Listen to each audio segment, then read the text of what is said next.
न्यायशाला में एक बार फिर आप लोगों का स्वागत है। न्यायशाला में आज हम बात करेंगे उस काले अध्याय की, उस काले दिन की जिसको देश और देश का इतिहास कभी याद नहीं करना चाहेगा।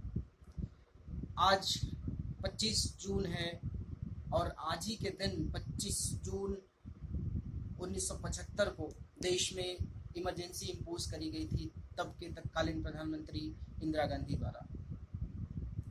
उसी इमरजेंसी के बारे में मैं बात करूंगा कि वो इमरजेंसी कौन से आर्टिकल को इन्वोक करके लगाई गई थी और देश में ऐसी इमरजेंसी क्या एक ही बार लगी या इसके अलावा भी इमरजेंसी देश में लगाई गई।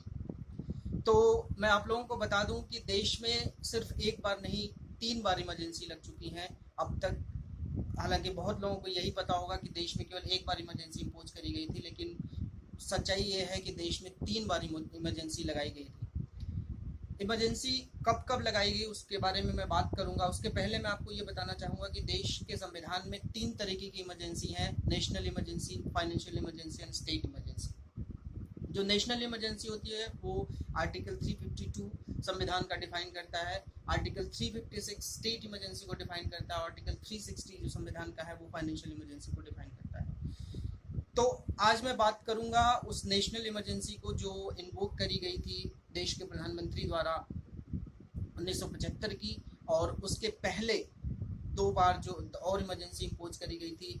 एक तब जब इंडिया और चाइना का वार हो रहा था, एक तब जब इंडिया और पाकिस्तान का वार हो रहा था। तो पहली जो नेशनल इमरजेंसी इम्पोज करी गई थी देश पर वो 26 अक्टूबर 1962 से लेकर 10 जून 1968 तक थी। दूसरी इमरजेंसी जो इम्पोज हुई थी वो 3 दिसंबर 1971 से लेकर 21 मार्च 1972 तक थी। उसके बाद जो तीसरी इमरजेंसी जिसके बारे में लगभग सब लोग जानते हैं 25 जून 1975 से लेकर 21 मार्च 1977 तक देश में लगी थी।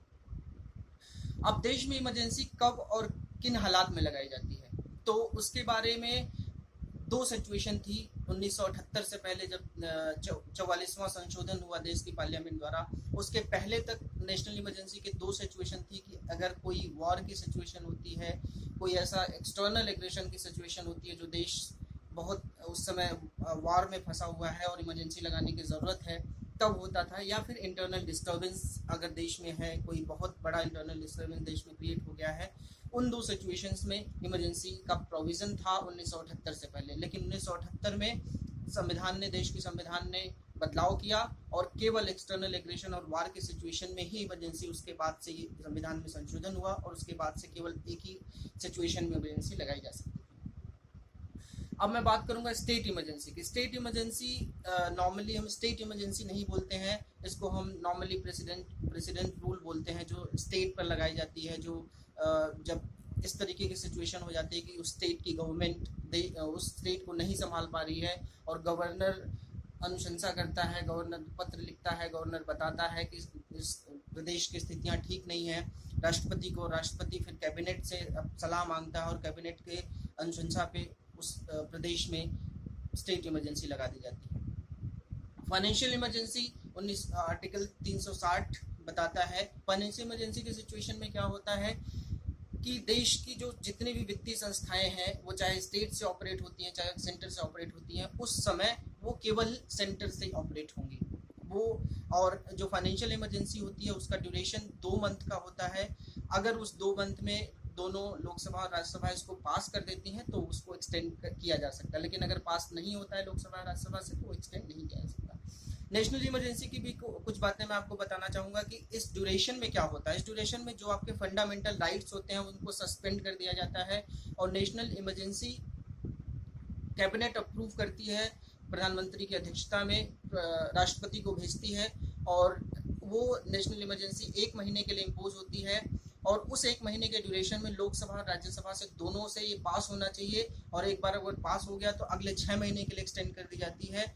और उसके बाद अगर 6 महीने के लिए भी आगे एक्सटेंड करना होता है तो फिर से उसको राज्यसभा से पास करना होता है, क्योंकि लोकसभा भंग कर दी जाती है उस 1 महीने के बाद।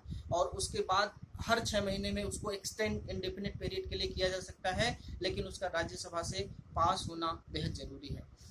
में मैंने बात करी उन 3 इमरजेंसीज के बारे में जो देश में इम्पोज करी गई अभी तक, और किन हालात में इम्पोज करी गई, इनमें क्या प्रोविज़न होते हैं, क्या क्या अधिकार नागरिकों के छीन लिए जाते हैं, क्या क्या किसको अधिकार है इमरजेंसी लगाने का।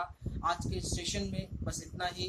आप लोगों का प्यार मुझे लगातार मिल रहा है, दिन पे दिन आप लोगों का ऐसा ही प्यार मिलता रहे, आप लोगों से यही मेरी प्रार्थना है।